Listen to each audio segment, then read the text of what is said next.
काही नेमकं काय किस्सा होता नाही, प्रश्न असा आहे की त्यात शिंदे गटाचा आमदार यांनी कशा करता सांगायला पाहिजे. नक्कीच आज सामनामध्ये रोखठोकमध्ये मी काही एक विषय मांडलेला आहे आणि हा विषय तसा सगळ्यांनाच माहिती आहे की महाराष्ट्रातलं सरकार हे बहुमतातलं असलं तरी ते एकसंघ नाही, त्यात एकवाक्यता नाही आणि एकमेकाविरुद्ध कुरघोड्या करण्याचे प्रयत्न सुरू आहेत.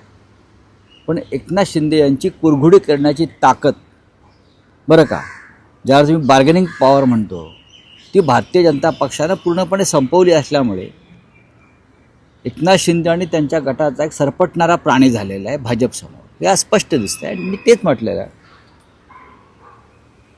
एकनाथ शिंदे यांचं म्हणणं आहे, खाजगीत ते सांगतात की विधानसभा निवडणुकीनंतर सुद्धा मीच मुख्यमंत्री राहीन, अशा प्रकारचं मला वचन दिल्यामुळे मी फुटलो.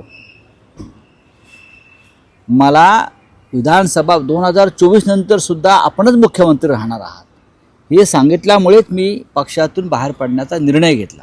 हे त्यांचं स्वतःचं म्हणणं आहे की नाही त्यांना जाऊन विचारा, मी खोटं बोलत नाही.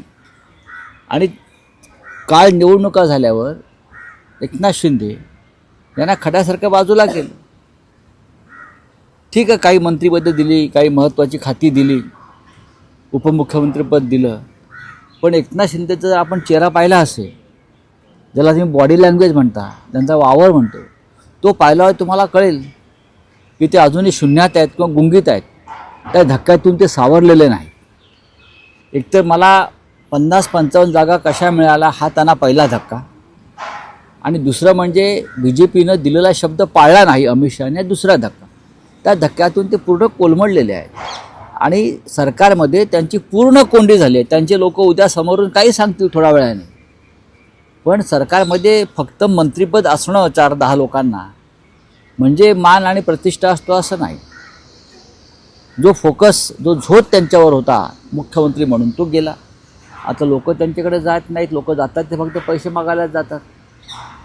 हां, पण त्यांच्याकडे पैसे आहेत. यापुढलं त्यांचं राजकारण पैसा आणि सत्ता जे आहे त्याच्यावरच चालेल आणि त्यांच्याच आमदारामध्ये चलबिचल आहे.